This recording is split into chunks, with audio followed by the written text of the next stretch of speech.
Bonjour à tous, soyez les bienvenus dans l'Effet Pangolin, le talk du Festival Atmosphère. Nous fêtons nos 10 ans cette année et nous avions envie de ramener l'esprit du festival sur la toile en créant un espace de discussion où la culture, le militantisme et la connaissance dialoguent en toute liberté. C'est encore ce qui va se passer aujourd'hui dans cet épisode numéro 3 de l'Effet Pangolin, puisque nous allons parler aujourd'hui de mondialisation de Magellan à Jeff Bezos. Alors je vous préviens tout de suite, ni l'un ni l'autre ne sera disponible pour cette émission.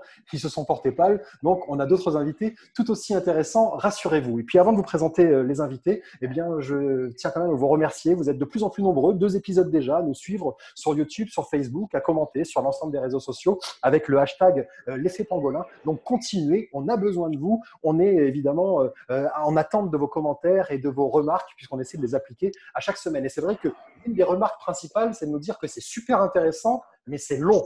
Donc aujourd'hui, ça repose également sur les épaules de nos invités. On va essayer de faire un tout petit peu plus court, mais ce sera toujours tout aussi intéressant. Notre premier invité, notre grand témoin, est un navigateur, fils, petit-fils, arrière-petit-fils de marins-pêcheurs. Il a notamment traversé l'Atlantique et le Pacifique à la rame et il projette de partir sur les traces dans le sillage de Magellan, puisqu'en 2022, on célébrera les 500 ans du Tour du monde de Magellan, Tour du monde maritime. Ça a été la première fois qu'un navigateur faisait le tour du monde. Et donc, Joe va repartir dans le sillage de Magellan. Et oui, vous l'avez compris, notre invité aujourd'hui est Joe Le Guen. Bonjour Joe.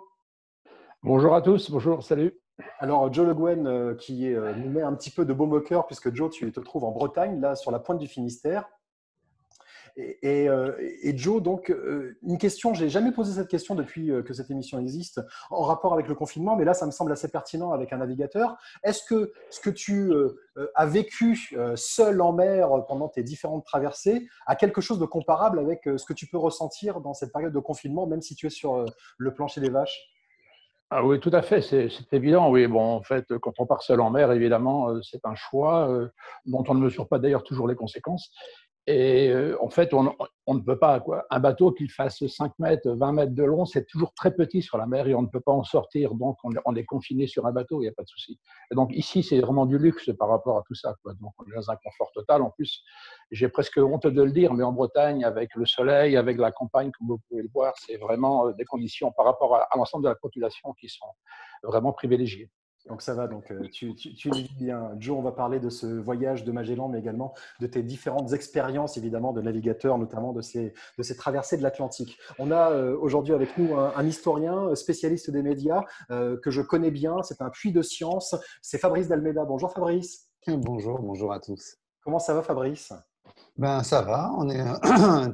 Tu entends la voix à force de ne plus parler parce qu'on est confiné, ben on finit par avoir une espèce de truc comme ça. On ne sait plus si on parle encore. Voilà. Alors, j'imagine que la période qu'on vit actuellement doit être très intéressante pour l'historien que tu es.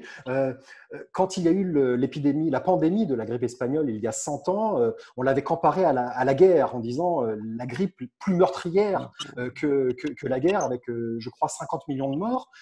Qu'est-ce que retiendront les livres d'histoire de cette pandémie du Covid-19, d'après toi? Il y a un côté, je pense, qui va absolument halluciner, c'est le côté mondialisé, parce qu'en quelques semaines, tu te rends compte, la planète entière est touchée. Les chiffres qu'on donne, plusieurs milliards de personnes qui sont en contact avec le virus, plusieurs milliards de personnes, la moitié de l'humanité qui est confinée dans des pays absolument hallucinants. Quand tu penses à l'Inde, qu'on regarde le continent africain et qu'on voit les différents pays, ceux qui décident de confiner, ceux qui pensent qu'il ne faut pas.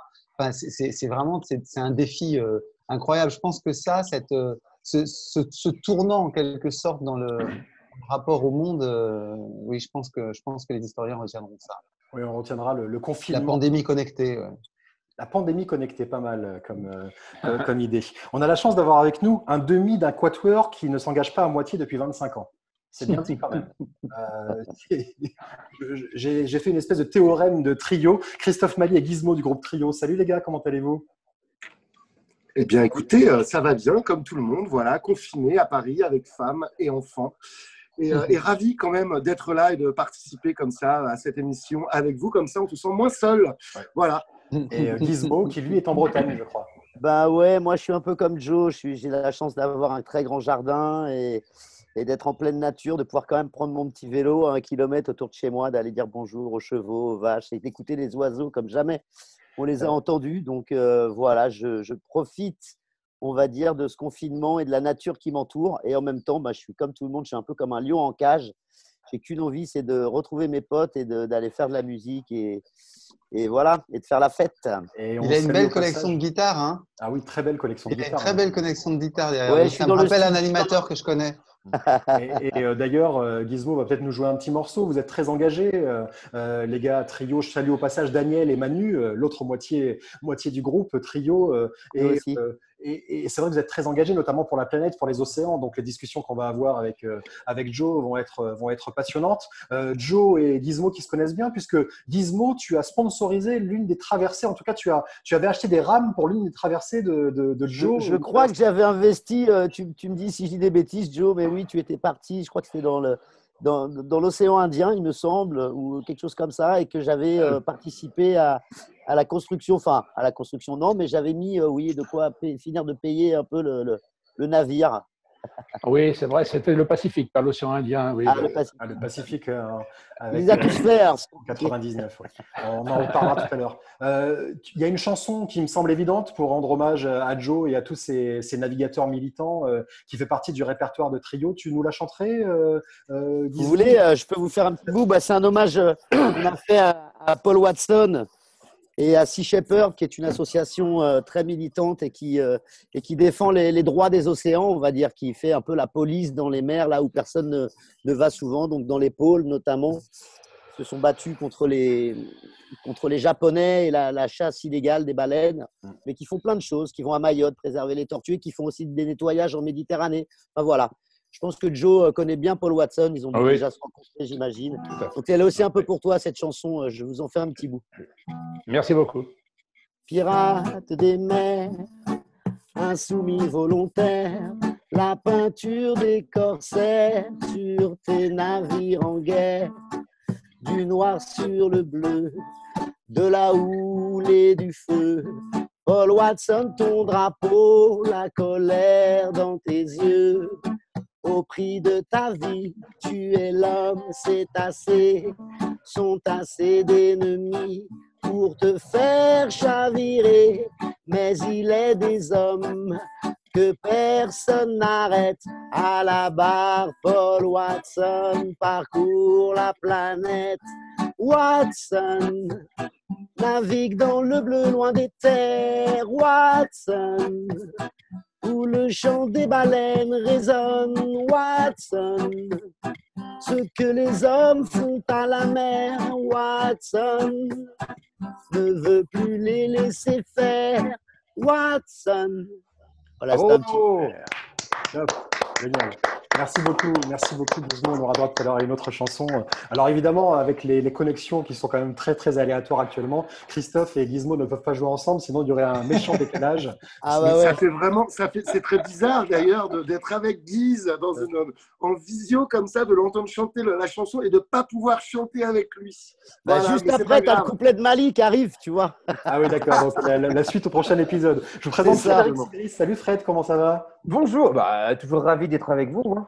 Ah bah oui, évidemment. Alors, tu as fait un carton avec ta chronique la semaine dernière sur l'éducation de demain. Je pense que nous sommes tous pressés de savoir ce que tu penses de la mondialisation, sujet du jour. Oui, alors, comme tu me l'as dit très justement avant l'émission, Sébastien, on en est au 3e numéro de l'effet pangolin. Et tu me disais, ça serait bien qu'on fasse pas toutes les semaines le procès du capitalisme, hein, le côté Pachamama, le point levé, tout ça, ça fait des jolies chansons de Zaz, mais ça nourrit pas ta famille. Donc non, Sébastien, tu as tout à fait raison, dans un esprit d'ouverture, par rapport, on ne peut pas se priver non plus de tous les amateurs de stock options, de SUV, et voilà, donc je ne vais pas faire le procès de la mondialisation parce que c'est super la mondialisation. Non, mais c'est vrai, tu te rends compte qu'il y a 10 ans, quand un film sortait aux États-Unis, des fois il fallait attendre un an et demi avant de l'avoir sur les écrans. Aujourd'hui, tu as un virus en Chine, 3 mois plus tard, 4 milliards de confinés. C'est énorme. C'est pas du progrès, ça? Avant la mondialisation, pour que deux nations se zigouillent, il fallait trouver un prétexte territorial bidon, genre « t'as pas respecté mes frontières, tu chantes faux, Yves Calvi a dit du mal des pandas ». Ensuite, il fallait filer des fusils aux plus jeunes et les mettre dans un bateau et les envoyer à l'autre bout du monde se faire trucider. Et bien aujourd'hui, t'éternues à Wuhan en Chine, ça se mouche à Mulhouse. Je dis pas qu'il n'y a pas eu un putain de progrès. Jamais dans l'histoire du monde, on a eu une meilleure preuve que les gens ne se lavent pas les mains. Ce qui nous rassemble le plus sur cette terre, c'est notre détestation commune du savon. C'est formidable la mondialisation. Parce qu'aujourd'hui, ça permet à un Indien, à un Chinois, à un Russe de voir Fast and Furious à peu près en même temps dans une même salle et se dire tous en cœur, mais c'est de la merde. La mondialisation, ça a créé des repères aussi. Tu vois, Christophe Colomb, Cortés, ils auraient trouvé le McDo ou le Burger King de l'époque. Je veux dire, ils auraient peut-être, en arrivant en Amérique ou au Mexique, ils auraient peut-être moins paniqué et ils n'auraient peut-être pas lancé le processus de colonisation. Parce qu'en arrivant là-bas, ils auraient trouvé un petit bout de chez eux. Et ça a quelque chose de rassurant de tomber sur un McDo à Kinshasa ou à New Delhi. Partout sur la planète, t'emmènes avec toi un petit bout de ta zone commerciale avec tes ronds-points moches, tes parkings bien fixés. La mondialisation, c'est découvrir des plats venus du monde entier. Les sushis, le mafé, le tagine et les assaisonner, c'est difficile à dire, avec du ketchup. Comme ça, c'est mauvais partout. C'est génial, la mondialisation. La mondialisation, c'est aussi des surprises. Parce que pendant longtemps, on pensait que pour faire fortune au niveau mondial, il fallait vendre des portables. Alors qu'en fait, il suffisait juste de vendre des masques. Des masques. T'imagines? Les États-Unis volent les masques à la France, la Grande-Bretagne en vole à l'Écosse et à l'Irlande. Il y a des mecs aujourd'hui, ils sont prêts à échanger 3 iPhones contre une boîte de masques. Apple est déjà en train de chercher des iMasks. Alors le problème, c'est qu'il faudra changer les élastiques toutes les semaines parce que ça reste Apple. Mais la mondialisation, c'est aussi et avant tout un business, Sébastien. Parce que regarde, Magellan, quand il a parcouru le monde, c'était aussi pour faire de la thune. Je veux dire, tu te tapes pas 8 mois de traversée en bateau à te faire du bien dans ta cabine en pensant à la cheville de Madame de Rastignac s'il n'y a pas un tout petit peu de thune à se faire. Parce qu'on est toujours là dans les histoires à imaginer que Magellan, quand il est revenu, son premier truc, c'est de dire « Oh, je veux Derechef parler au roi et lui expliquer ce que j'ai vu. » Non, à mon avis, Magellan, quand il arrive sur Terre, il dit « Ça fait 8 mois, là, il faut que je voie ma femme. » Je pense que c'est comme ça que ça s'est passé. Et le paradoxe de notre époque, en fait, c'est que pendant longtemps, il fallait sortir de chez soi pour faire le tour du monde. Et aujourd'hui, il faut rester chez soi pour éviter un virus qui, lui, a fait le tour du monde. Oh, merci beaucoup, Fred. Merci. Bravo. Bravo. Alors, rassurez-vous, Fred reste pendant toute l'émission. Il aura encore d'autres saillies, bien sûr. On va des saillies. C'est beau, des saillies, justement, pour faire référence au tour de Magellan. J'ai de la suite dans les idées en termes de champ lexical. On va discuter maintenant avec Joe. Joe, donc tu es navigateur, et avant de parler de ce voyage dans le sillage de Magellan que tu devais faire cet été, et on ne sait pas exactement à quel moment est-ce que tu pourras le faire, je voulais revenir quand même sur quelques-unes de tes aventures, de tes explorations. On te doit en 95, Joe, une traversée de l'Atlantique, en 99 une tentative de traversée du Pacifique Sud, le tour en solitaire et à la rame. Et ce que je sais que ces traversées, en fait, tu les as à chaque fois faites sans assistance et sans sponsor. Pourquoi une telle radicalité? Comme Xavier Dupont-Ligonnès. Oui, c'est ça. Merci.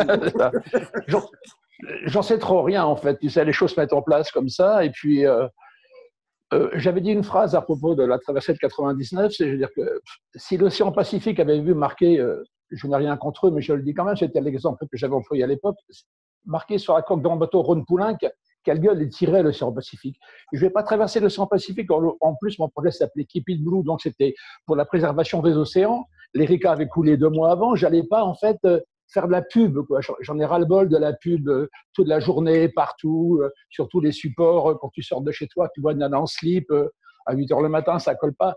Donc, je trouve qu'en fin de compte, faire ces traversées sont des privilèges et ce sont des instants dans une vie. Donc, tu ne vas pas les gâcher en faisant de la pub en plus. Donc, autant essayer de promouvoir une idée. Parce qu'en fin de compte, on passe notre temps tous à vivre de manière tout à fait banale, la plupart de notre temps. Et donc, quand on a l'occasion de pouvoir faire quelque chose qui peut apporter à quelqu'un, la première en 95, je l'ai faite pour les sauveteurs en mer. Je suis de Molène, je suis un pêcheur. Enfin, mon père était pêcheur, tout le monde était pêcheur dans la famille. Les sauveteurs en mer, c'est vraiment la base de la relation sociale au niveau maritime. Après, j'ai fait en 97, je crois que c'est ma plus belle traversée, la traversée avec Pascal, qui était en sortie de prison. En fait, on a parlé de la réinsertion. Notre bateau a été construit par des détenus dans une maison centrale. Et là, on a fait ça à 2, si vous voulez. Beaucoup de prisons en France nous suivaient et tout. Et là, ça a été un moment très fort, très fort. Je vais vous lire un petit truc, ça prend 2 secondes. C'était mon anniversaire le mois dernier et j'ai remarqué que vous vous ne me l'avez pas souhaité. Enfin, c'est pas cool. Moi, c'était la semaine dernière. Ouais, ben écoute, ouais, c'est vrai. Tu m'appelles, Joe, t'abuses.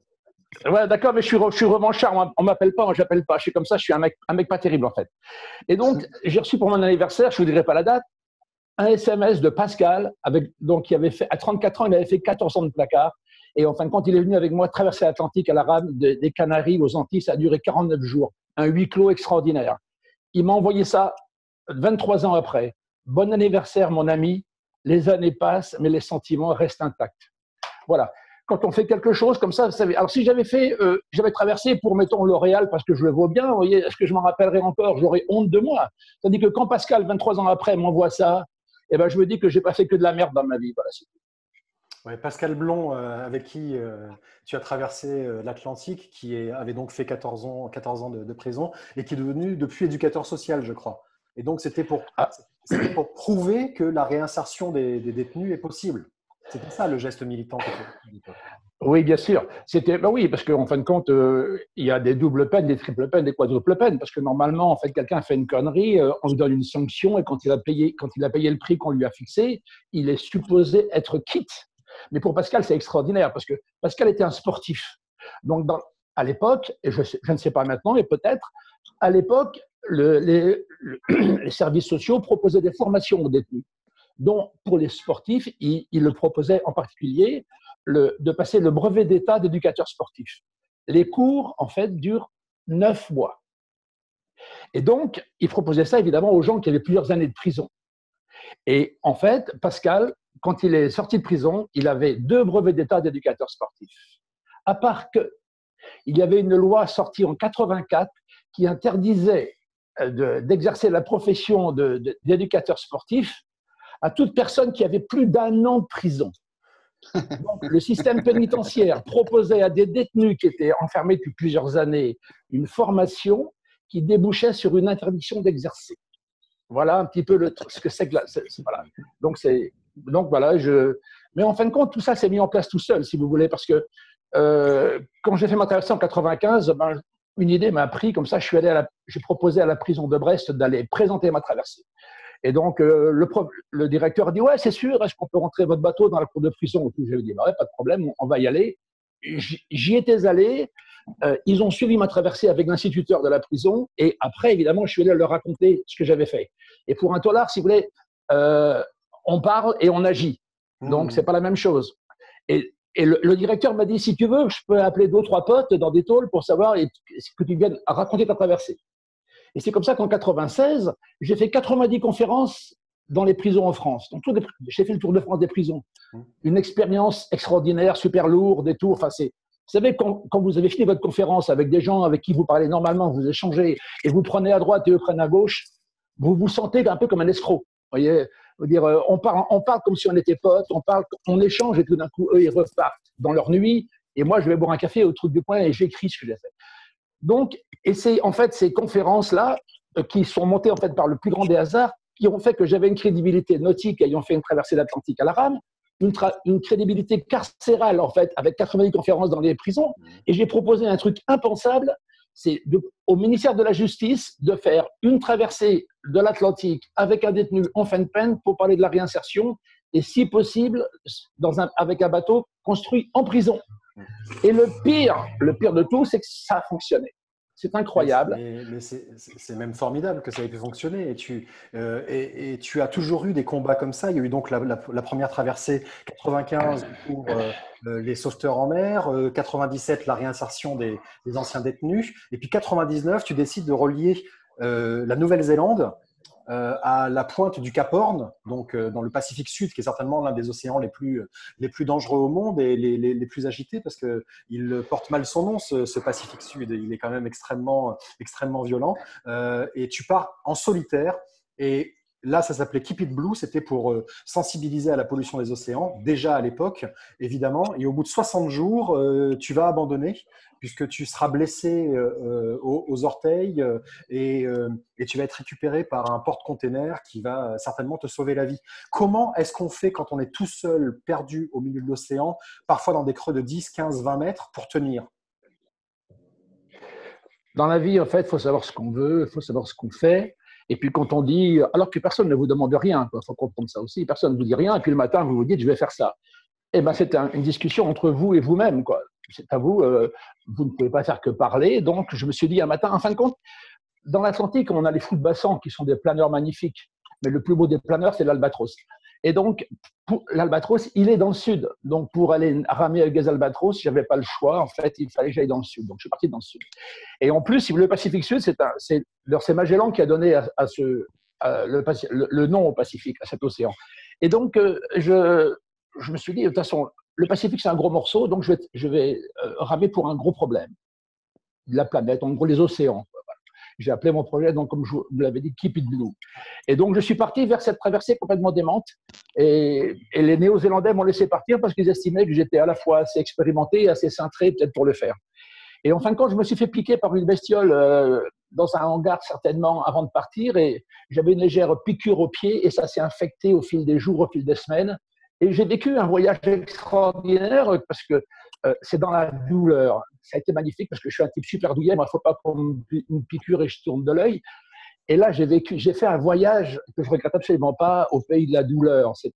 Parce que ça s'est transformé en infection, en gangrène et tout, etc. Et au final, j'étais amputé des orteils. Oh, ça donne envie. Mais ça a été un truc de fou. Ça me démange. Non, jamais. Alors, les douleurs fantômes, je n'ai jamais connu ça. Dis donc, c'est marrant, ça. Il y a des gens qui font des bouquins sur les douleurs fantômes.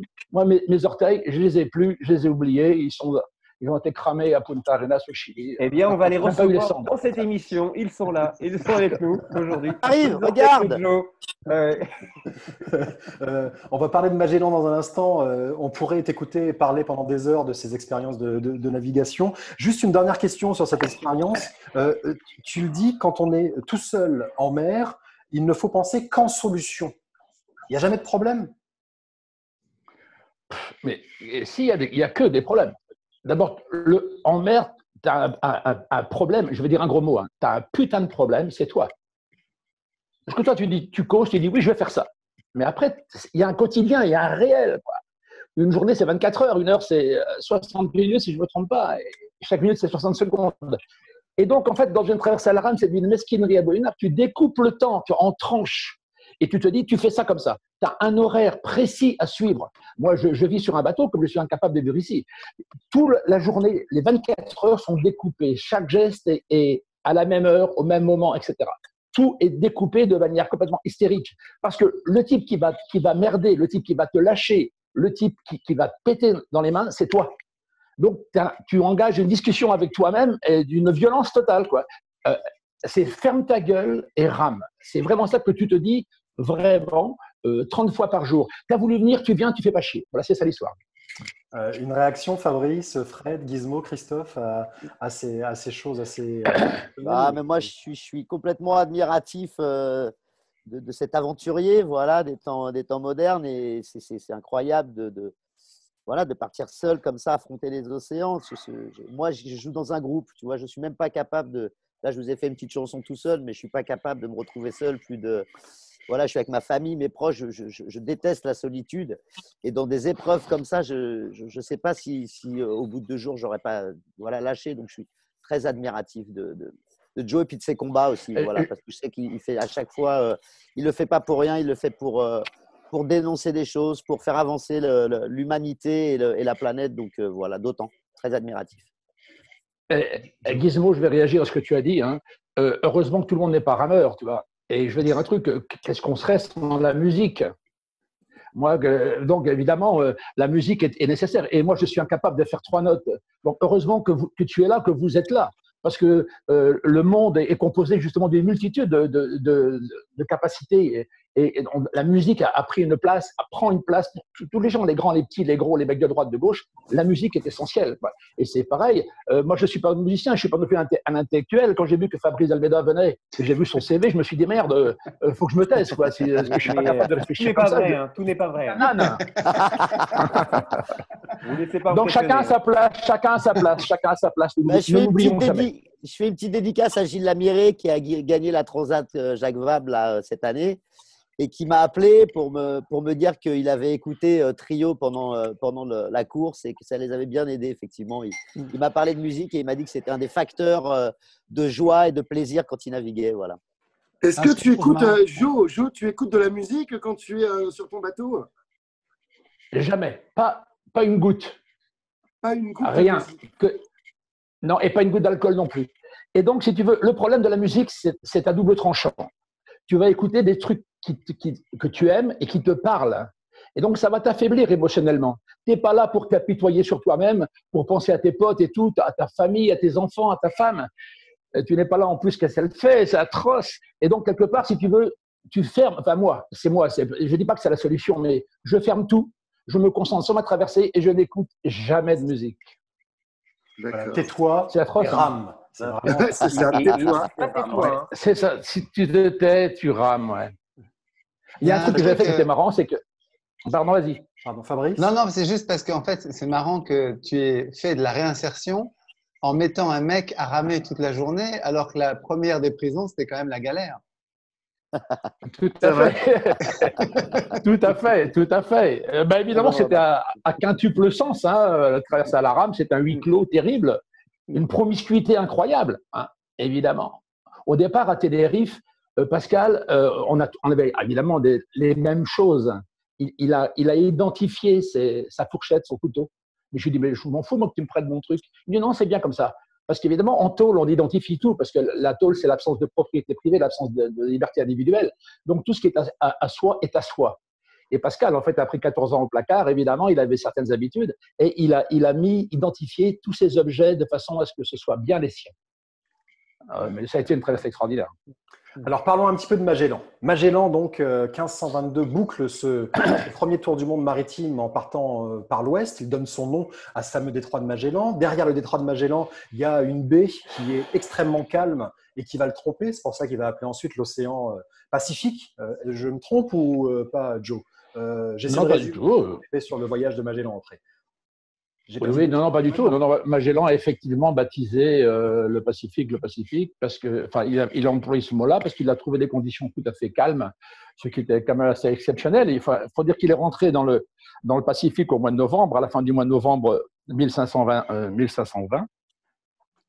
Et donc, ça correspond à l'été là-bas. Mais bon, l'été là-bas, ça veut trop rien dire. Hein, donc, mais en fin de compte, il a appelé ça comme ça le Pacifique. Oui. J'ai une petite remarque à faire, c'est que Magellan n'est jamais rentré chez lui voir sa femme, parce qu'il s'est fait tuer aux Philippines dans Magellan. Ah oui, c'est vrai, il n'est pas rentré voir sa femme, il aurait bien aimé, mais il n'a pas pu. Et donc, il est mort aux Philippines en 1521. Donc, on ne parle que de lui, mais ce n'est pas lui qui a fait le premier tour du monde. C'est un basque espagnol qui s'appelle Juan Elcano. Ouais, c'est dingue. Oh là là, quel escroc ce Magellan. Je savais bien qu'on ne pouvait pas lui faire confiance. Ah non, mais c'est Mais sa un flotte escroc. a réussi. Et c'est un voyage qui Oui, bénéficie de non. l'expérience des autres navigateurs, évidemment. Et il y avait cette. Tu me le disais en préparant l'émission, que ce qui valait de l'or à l'époque, c'était les carnets de route, les cartes. Parce que certes, ils partaient à l'aventure, mais ils passaient quand même par des endroits où certains étaient déjà passés. Pas forcément, parce que oui et non, parce que en fin de compte, à propos des fake news, etc., on en revient là. L'information à l'époque, c'était les cartes marines. Au Portugal, on était puni de mort si on vendait une carte marine. Donc les gens, tous les carnets des capitaines, tous les morceaux de cartes, les esquisses de cartes, parce que c'est pas des cartes vraiment, les types ils supposaient. Mais Magellan est un escroc, pourquoi? Parce qu'il a dit qu'il savait qu'il y avait un passage au sud de l'Amérique. Or, il n'en savait absolument rien. Personne n'en savait rien. Ce que les gens savaient à l'époque, c'est qu'on pouvait faire le tour de l'Afrique. Barthélemy Diaz, le premier, et Vasco de Gama ensuite, on fait le tour de l'Afrique et on fait la richesse du Portugal. Ce qui a mis les boules, évidemment, aux Espagnols, qui voyaient le Portugal se remplir plein les poches avec les épices qu'ils ramenaient des Indes, de ce qu'ils appelaient des Indes. Et donc, les Espagnols, avec les Génois et les Florentins, les Médicis, ont financé des expéditions vers l'ouest pour essayer, eux aussi, d'arriver à l'île aux épices. Mais Magellan, quand il a fait sa flotte, c'était pas le premier. Avant, il y avait eu Juan de Solis en 1515, eh bien, qui s'était fait bouffer d'ailleurs dans le Rio de la Plata. Et il ne savait pas s'il y avait un passage au sud de l'Amérique. Mais ils ont dit oui, il y en a un. On a entendu dire les fake news. Alors c'était un bloc. Et en fin de compte, mais il a trouvé ce passage en fait. Et il a trouvé la mort après d'une manière totalement imbécile, on va dire, aux Philippines. Donc il n'a pas fait le tour.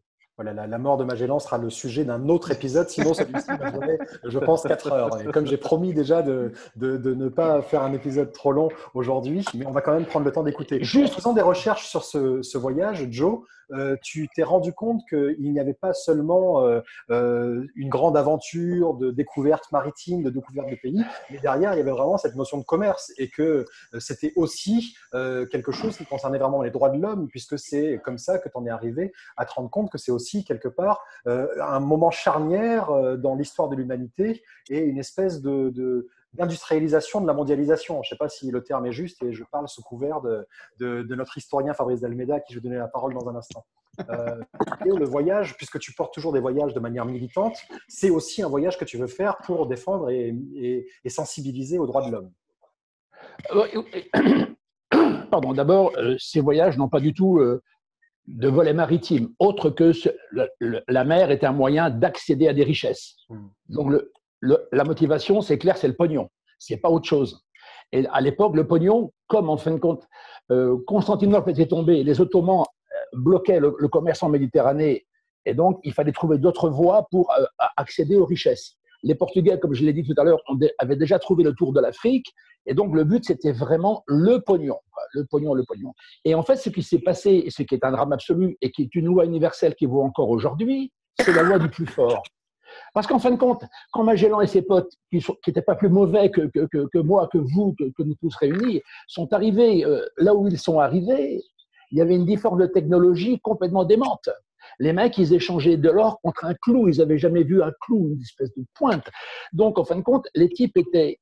Au niveau technologique, il y avait une grosse différence. Et cette différence de technologie, évidemment, a créé, voilà, je peux te prendre ta terre, ton bien, ta femme, ta vie et tout. Et c'est comme ça que ça s'est mis en place. En fin de compte, je dirais que l'homme qui est foncièrement mauvais n'est pas que foncièrement mauvais, mais s'il y a une différence de niveau forte, le mec qui en a une plus grosse, il prend le truc sur le mec qui a une plus petite.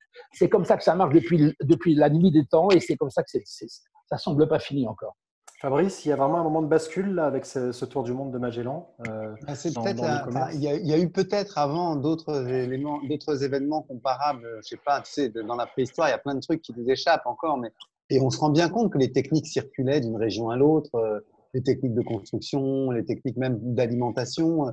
On voit à un moment donné les mosaïques intervenir un peu partout, donc on peut penser que ça circulait. En revanche, c'est vrai qu'en termes de mondialisation, c'est peut-être la première mondialisation en fait, autour de ces années après Colomb qui part en Amérique, Cabral, Magellan, Vasco de Gama, tous ces gens-là, ça commence au moment où ils partent les Portugais avec un mec qui s'appelait Henri le Navigateur. C'est le roi qui a renvoyé le premier les Portugais. Ils ont découvert Madère, ils ont gardé Madère évidemment. Et donc c'est une première étape et c'est vrai que ça a relié la planète d'une certaine manière. Alors on l'appelle souvent les grandes découvertes. Vous savez, on compare ça avec le mouvement scientifique qu'il y a eu en Europe, le mouvement religieux et cette renaissance, c'est comme ça qu'on l'a appelé en fait. Donc c'est vrai que c'est un tournant. Le truc, c'est que c'est vu d'aujourd'hui, le paradoxe, c'est que nous, quand on m'a enseigné ça quand j'étais petit, on disait que Christophe Colomb découvre l'Amérique. Et c'est vrai que c'est des années après seulement qu'on m'a fait remarquer que les Indiens, eux, ils connaissaient l'Amérique. Donc, c'était pas une découverte de l'humanité pour les Indiens. Donc, en fait, c'est effectivement Christophe Colomb découvre l'Amérique pour les Européens, mais pas pour les Indiens. Et c'est vrai que j'avais jamais pensé à ça. Et heureusement, c'est vrai que depuis en gros une vingtaine d'années, on a des gens qui nous disent, mais attends, faut peut-être réfléchir en regardant autrement, vu par les Indiens. Et c'est vrai que la grande richesse, le truc qui passionnait tout le monde à l'époque, aujourd'hui, ça peut paraître dingue, c'est les épices. À la limite, plus que l'or, les mecs ont fait le tour du monde à la recherche des épices. Ils étaient dingues de cannelle, malades de poivre. T'imagines le truc? Ils étaient fous de ça. Ils partent. Moi, je me pose toujours cette question. Ils partent avec des vaisseaux effectivement chargés de petits trucs, d'objets qui vont essayer de changer de la verroterie, comme on dira plus tard. Ils arrivent en Amérique et ils cherchent la cannelle. Et ils demandent aux mecs où est-ce qu'on peut trouver de la cannelle. Et puis, il y en a un jour qui dit, tiens, est-ce qu'éventuellement, il y aurait de l'or aussi? Alors, les Indiens, ils disent, oui, plus loin. Va plus loin là-bas, loin. il y a de l'or. Les mecs disent, ah génial, il y a de l'or. Et puis il dit, il ressemble à quoi alors? Il y aurait des cités d'or. Oui, oui, il y a des cités entièrement en or. Ah ouais, ouais, va plus loin, va plus loin, va plus loin. Et on se rend compte, et c'est dingue parce que les mecs à l'époque le prennent au premier degré. Ils disent, ouais, un Indien m'a dit qu'il y avait de l'or dans l'Amazonie. Je vais aller au fond de l'Amazonie pour chercher de l'or. En fait, l'Indien, il lui a simplement dit, il y a de l'or au fond de l'Amazonie pour qu'il se casse. Simplement, parce qu'il a compris que le meilleur moyen de se débarrasser du type, c'était de lui dire ce qu'il voulait entendre. Mais sauf qu'il fallait pas lui dire c'est chez moi qu'il y a de l'or ou c'est chez moi qu'il y a des livres, mais plus loin. Donc il disait oui, oui, plus loin, plus loin. On peut te donner un guide, mais après on ne connaît pas trop, hein, pour le début. Donc le guide revient après. Donc les Indiens partaient avec les mecs, ils prenaient, puis après ils les laissaient et les types se retrouvaient tout seuls en Amazonie à se dire je vais trouver la fabuleuse cité d'or. Ça va être magique. Et donc je trouve ça assez génial. Et c'est vrai que on parlait de fake news.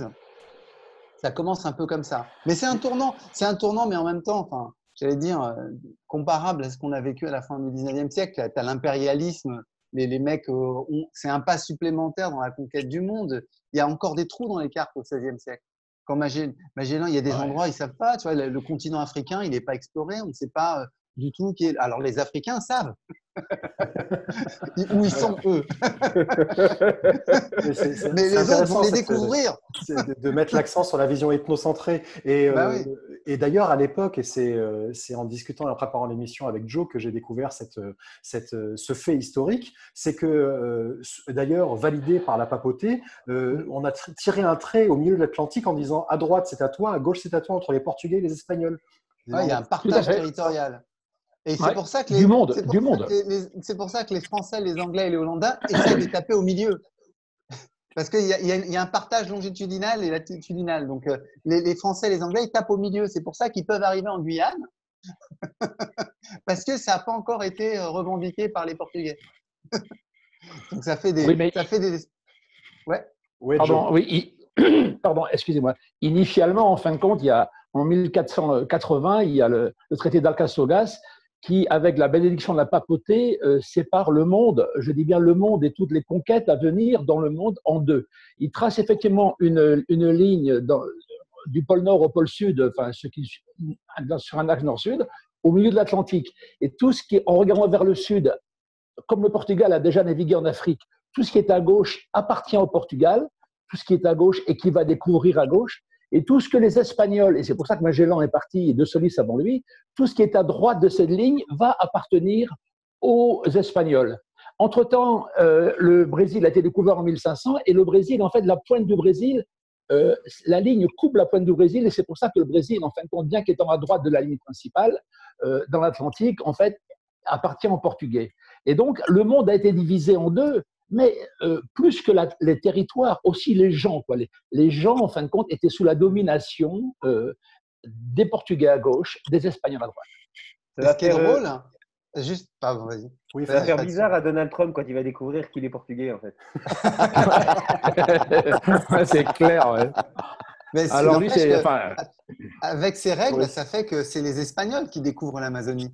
Parce qu'ils partent du Chili, ils partent du Pérou, et puis ils traversent l'Amazonie et ils reviennent vers le détroit de l'Amazone. Et en fait, c'est eux qui ont donné les premiers tracés, les premiers récits, dont le fameux récit d'un type qui s'appelle Orellana, qui dit j'ai croisé une tribu de femmes qui tirent à l'arc. Ce doit être les Amazones, les légendaires Amazones. Et c'est comme ça qu'il va nommer le fleuve, la région, et qu'on va avoir ça. Moi, j'adore, il y a plein de petites histoires comme ça sur cette époque qui nous montrent, à la limite, le côté mégalo, quoi. On donne des noms, on invente des trucs. C'est le Pacifique qui devient le Pacifique. Et il y a aussi une chose qui passe pas très bien, en fait, au niveau des historiens, d'ailleurs, c'est que si incontestablement, il y a un bateau qui a fait le tour complet de la planète, c'est la Victoria, qui est partie de Séville et qui est revenue à Séville, il y a deux types qui ont fait 2 demi-tours du monde, en fin de compte, dont un qui a peut-être fait un tour du monde complet. Ce premier type, c'est Magellan, parce qu'il avait déjà fait des expéditions en Inde, et il était revenu par l'Afrique, et il est parti par l'ouest, par l'Amérique. Il s'est fait tuer aux Philippines. Donc, pour que Magellan fasse un tour du monde et fait un tour du monde complet, il lui manque en gros la distance Paris-Athènes. Mais Magellan avait acheté un type normal qui avait le rang d'esclave aux Indes, à Malacca, et donc il l'avait ramené avec lui à Lisbonne. Il l'a remis avec lui sur son bateau, et ce type-là, Enrique, il s'appelait Enrique, était avec Magellan aux Philippines quand Magellan s'est fait tuer. Et là, il a disparu et il y a des chances qu'il ait retrouvé en fait sa terre, ses gens, son peuple, puisqu'il parlait la langue des commerçants de là-bas quand ils y sont arrivés. Et donc, le premier homme à avoir fait un tour du monde, même si c'est 2 demi-tours du monde, c'est ce qu'on appelle un esclave. Ça n'a pas très bonne presse de dire que c'est un esclave qui a fait ce nombre. Mais c'est vrai, c'est vrai. Il y a toujours l'histoire officielle et puis l'histoire cachée. Ah oui, oui. Ah bah oui, c'est clair. On va chercher sur. Moi, j'aime bien cette figure que tu viens de faire ressortir là. Moi, je la trouve géniale, l'idée que c'est l'esclave qui finit le tour du monde et qui l'a fait avant l'autre en fait. Oui. Parce qu'il revient. Ah oui, oui, bien sûr. Bien sûr, l'esclave Enrique, mais Enrique est connu. Si tu tapes Enrique Magellan sur Internet, tu vas trouver plein de trucs. Et c'est la pure vérité, quoi, je veux dire. Et en plus, Enrique a certainement provoqué la catastrophe, en fait, a achevé l'expédition de Magellan. Enfin, je ne vais pas rentrer là-dedans, parce que c'est une histoire passionnante, mais un peu trop longue à développer dans ce genre d'endroit. Mais on fera des recherches et on fera peut-être une émission là-dessus. Oui. Il y a Fred qui appelle. Mais ce qui est fou, c'est que cet Enrique, ça se trouve, il est rentré chez lui. Et avec ses potes et tout ça, il a peut-être fait comme avec Magellan, c'est-à-dire que pour lui, les pays, ils ont son nom à lui. Il dit, alors ça c'est Enrique du Sud, ça c'est Enrique du Nord. Et comme c'est un espace, personne n'a dit non, mais personne, on va pas garder ce nom-là. Et pour lui, le monde, ça s'appelle Enrique. Je suis le seul à avoir fait le tour du monde. Il a raison. Comment est-ce que circulait l'information à l'époque, Fabrice? Par exemple, quand il partait comme ça sur un bateau, les personnes qui avaient financé, donc les Génois qui avaient financé cette expédition espagnole pilotée par un Portugais, donc déjà on était quand même dans une forme internationale, en tout cas déjà dans une économie européenne. Comment est-ce qu'on savait où était le bateau et comment ils communiquaient entre eux? Ça circulait? Pendant les traversées, ils ne savent pas. Il y a des mois qui se passent sans information. Parfois, quand ils avaient parfois des oiseaux, mais ça ne fonctionnait pas toujours. Les pigeons, à partir d'une certaine distance, ça ne fonctionne pas. Donc, en fait, ils sont obligés d'avoir le retour. En fait. Donc, ils attendent plusieurs mois, l'aller, le retour. Et c'est marrant parce que c'est un peu de la finance à risque. Parce que les types font un investissement. C'est pour ça que les États s'en mêlent. C'est parce que c'est des investissements assez lourds et qu'on risque de perdre l'argent. Et donc, c'est pour ça que quand Joe disait que c'était quand même une affaire de gros sous qu'il y avait derrière, c'est effectivement ça. C'est un investissement très massif qui suppose parfois la construction de plusieurs bateaux, la mise en place d'une compagnie, qui suppose qu'on donne des pouvoirs spéciaux à celui qui va être le chef de l'expédition, de manière à ce qu'il puisse, là où il arrive, faire des levées, faire des prélèvements, etc., qu'il ait pratiquement autorité de chef d'État à bord. Hein. Donc, c'est vraiment un investissement massif. Et on perd parfois. Parfois, ils reviennent, ils ne rapportent rien. Parfois, ils repartent très vite juste derrière pour justement ramener de la richesse. C'est le cas de Cabral au Brésil. Il fait des voyages à vide. Colomb, il fait un premier voyage, il ne rapporte pas grand-chose. Et quand ils reviennent, ils doivent convaincre que ça vaut la peine de repartir. Et c'est là où les fake news sont très importantes. Parce que quand ils rentrent et qu'ils disent « Bon, écoute, on a parlé à des Indiens et on sait qu'il y a des cités d'or, c'est sérieux, quoi. On peut même te ramener un Indien si tu veux. Et l'Indien va te dire qu'il y a des cités d'or. Et donc là, le chef d'État, il se dit, au fait, ils ont raison, c'est super, il y a beaucoup de potentiel. Donc les gars, on se rend compte qu'ils survendent, qu'ils ont tendance à en faire des caisses et à en rajouter. Et d'ailleurs, pour se magnifier eux-mêmes, ils écrivent des livres. Ils écrivent des livres où ils confient à des jésuites la tâche d'écrire des livres sur leurs expéditions. Donc ils leur racontent, et ils leur racontent évidemment en leur disant, attends, ça a été super dangereux, super grave. On était attaqués partout. On a été héroïques. Alors, quand j'ai vaincu les 50 premières tribus, je suis passé à la 72e, c'était des femmes. Donc, on peut imaginer, si tu veux, le processus qui fait que les explorateurs, si tu veux, en même temps, c'est eux les narrateurs. Donc, ce sont des inventeurs. Et je crois que d'ailleurs, c'est resté comme tradition. Il n'y a pas plus beau parleur qu'un explorateur, n'est-ce pas, Monsieur Le Guen? Fred veut dire quelque chose. Et est-ce que, alors je ne sais pas si ça, mais est-ce qu'il est possible qu'il y ait eu des explorateurs qui ont dit être partis chercher quelque chose, qui se sont mis à la fraîche sur une île et qui sont revenus comme ça tranquilles quelques mois après en disant écoutez, on a vu des choses. Mais est-ce qu'il y a des gens qui sont partis en vacances et qui ont joué les escrocs jusqu'au bout en disant oh, c'est terrible ce qui se passe là-bas, il ne faut pas y aller. Peut-être pas jusqu'au bout comme ça, mais tu as un explorateur anglais qui est celui qui popularise tout sur l'Amazonie, tu en as d'autres, mais il s'appelle Sir Walter Raleigh. Il est très connu. Il y a une association anglaise d'ailleurs qui fait le tour du monde chaque année ou tous les 4 ans et qui fait se réunir tous tous les enfants du monde. Et lui, il a donné un portrait de l'Amérique latine complètement fantasmatique, si tu veux. Donc, quand tu lis ces récits, il y a des cités d'or par-ci, des épices par-là, etc. Parce qu'effectivement, il revient, il va voir la reine Elisabeth qui a commandité le voyage. Il fait, c'est génial, il y a plein de choses. Ça vaut la peine, allons-y, fonçons. Donc, c'est un peu… alors qu'en réalité, tu sais comment les Anglais vont faire fortune. C'est en pillant les Espagnols, en attaquant leurs bateaux, en leur piquant leur or et leur cannelle et en rentrant tranquille à Liverpool. C'est comme ça que ça va se passer. Avec les pirates officiels, il y avait les corsaires Bah oui. qui étaient les pirates des différentes royautés, puis il y oui. avait les pirates qui souvent étaient payés en sous-main pour également faire la même chose pour affaiblir les grandes armadas. Et il y a d'ailleurs eu ensuite, c'est ce qui est dramatique dans l'histoire, c'est qu'à un moment donné, l'Angleterre et la France se sont alliés pour justement éradiquer la piraterie, alors que bien avant, ils s'en sont servis. Donc, c'est toujours cette… voilà, de Normal. on peut vite devenir victime. Le balancier du destin peut basculer assez rapidement. Parmi les choses qui ont circulé avec tous ces voyages, il y a évidemment la culture, il y a la musique. Quand je fais référence à Trio, par exemple, la marque de fabrique, j'ai envie de dire, de Trio, c'est ce contretemps reggae que vous avez. Et pourtant, vous ne faites pas que du reggae. C'est plus que ça. C'est une musique métisse. Vous êtes quelque part un symbole de ce qu'est la mondialisation musicale, tout en ayant une vraie identité française. Vous chantez déjà en français. Comment est-ce que vous vous positionnez par rapport à ça? Le reggae, par exemple, c'est la musique de contestation par excellence. Ouais, c'est la quelque chose musique qu'on a hérité d'ailleurs. C'est la musique du contretemps. Et puis, je crois que c'est Bob Marley. C'est la contestation, c'est l'humain. C'est déjà un regard sur l'environnement. C'est plein de choses qui nous touchent. Et puis, il y a un espace-temps dans le reggae qui nous permet vraiment de chanter et d'exploiter la mélodie. On prend deux, trois notes. Et après, tout le champ lexical mélodique de la voix peut s'amuser autour. Et c'est un bonheur que, moi, quand j'ai découvert la musique reggae et que je me suis mis à écrire des chansons dessus, j'étais plus un fan de Renaud. Je faisais de la chanson un peu à la French, comme ça, un peu plus traditionnelle.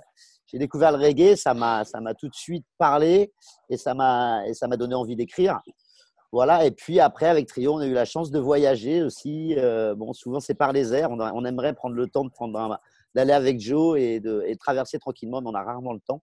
Mais à chaque fois qu'on a été comme ça dans un pays, que ce soit le Népal, que ce soit l'Égypte, que ce soit l'Amérique du Sud, on en a profité pour rencontrer des musiciens, pour tâter les instruments, surtout Manu, qui est un fou de recherche, un guitariste, et donc de ramener avec nous aussi ces sonorités et d'en profiter et puis d'en faire profiter les autres. Parce que c'est aussi ça la mondialisation, c'est d'apprendre les uns des autres et de prendre les uns des autres et de repartager, de redistribuer. Il y a cette notion forte d'engagement chez Trio. C'est vraiment ce qui vous a réuni dès le début. Je me rappelle de photos de Christophe Mali, par exemple, avec des dreadlocks. Ça devait être moi, ça, peut-être. Non, c'était pas moi. J'ai C'était pas jamais eu toi de dread, moi, Seb. C'était Gizmo. Ah, c'était Gizmo. C'était moi, ouais, je En pense. fait, Gizmo, je ouais. me vers celui qui a encore quelques cheveux, donc c'est pour ça. D'accord. Et on sentait déjà le militantisme fort. Christophe, l'engagement, en particulier pour la planète et l'écologie, c'est quelque chose qui vous porte depuis vos débuts? Ah bah écoute, nous en fait, les premières fois que j'ai vu Gizmo, il chantait l'hymne de nos campagnes. Donc voilà, vraiment, il était déjà là-dedans. Et après, c'est vrai qu'on s'est retrouvés sur les valeurs écologiques avec Trio dès le début. Mais ça, c'est dû à notre éducation, en fait, nos parents, etc. Donc on avait déjà cette alliance avec Greenpeace dès le début. Donc ça a fait partie, ça fait partie de l'ADN du groupe dès le début. Alors il y a autre chose, il y a d'autres sujets, parce que c'est vrai qu'on a traité pas mal de sujets sociétals avec Trio. Mais c'est vrai que l'écologie, la sauvegarde de la planète, le regard qu'on peut avoir sur la planète, comment en parler aussi à nos enfants, comment mettre tout ça en chanson aussi, c'est vrai que ça fait partie de l'histoire de Trio depuis le début, clairement. Et c'est très fort de voir que 25 ans après, il y a quand même pas mal de choses qui ont évolué, mais qu'aujourd'hui, c'est un thème extrêmement majeur. Nous, il y a 25 ans, quand on chantait, on disait voilà, les glaciers vont fondre, alors que le discours des professionnels, etc., était toujours le même et des scientifiques étaient le même.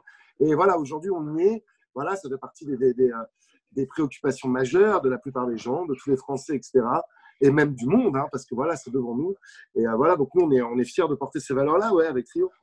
Je fais rapport, enfin, je fais un rapport et un parallèle avec la radicalité dans son engagement de Joe. Personne ne peut contester l'engagement de Trio parce que vous l'avez prouvé à travers vos chansons, à travers vos concerts. Est-ce qu'on peut imaginer, actuellement, tout le monde se pose des questions quand même. Il y a un rapport au temps différent. Chacun est enfermé à la maison, piaffe d'impatience de retrouver le contact humain. Preuve que nous sommes des animaux grégaires. Bon, à part Frédéric Spériste, hein, À part Fred, ouais. lui est très bien à la maison. Mais voilà, J'arrive, on est Fred. quand même des animaux sociaux. Et pour autant, ce rapport au temps, ce rapport à l'autre et ce rapport à notre environnement est en train de créer des petites failles dans notre esprit.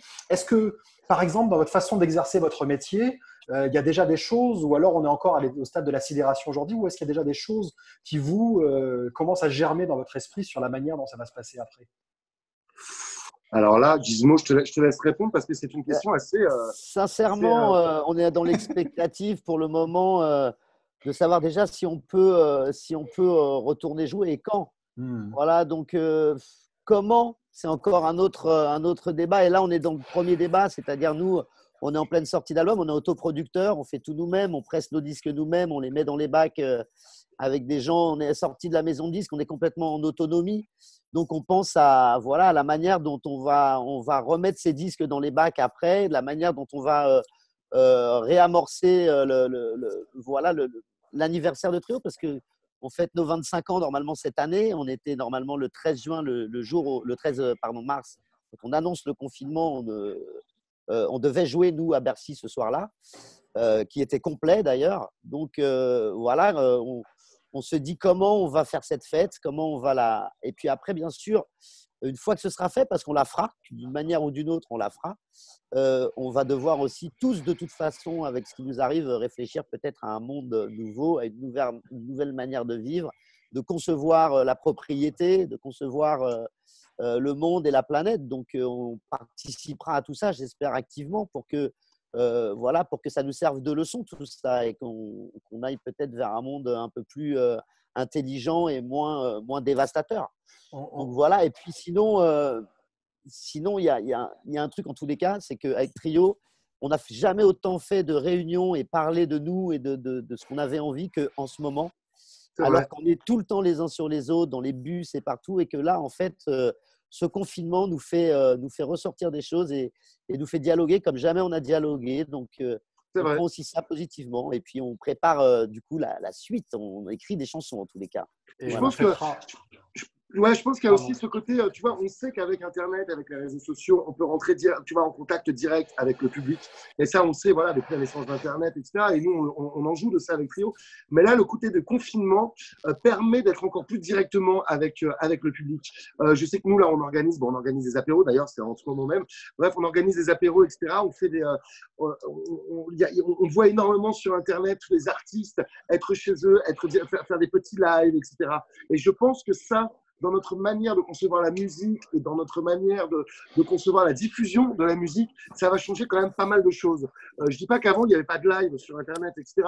Mais là, il y a une espèce de télétravail du musicien, en fait, qui se dit, bon, bah, je vais prendre ma guitare et je vais jouer pour les autres. Et je pense que ça crée une autre manière de fonctionner, une autre manière de penser. Et je pense que ça va faire des petits après le confinement. Parce que c'est quelque chose, même nous, tu vois, on y pense, hein, on en parle un peu avec le groupe, mais de se dire finalement, tout ça, même après confinement, il faut garder un petit peu ce contact qu'on peut avoir, le fait de discuter directement avec les gens, de leur offrir des lives, etc. Je pense que ça va faire des bébés, ça.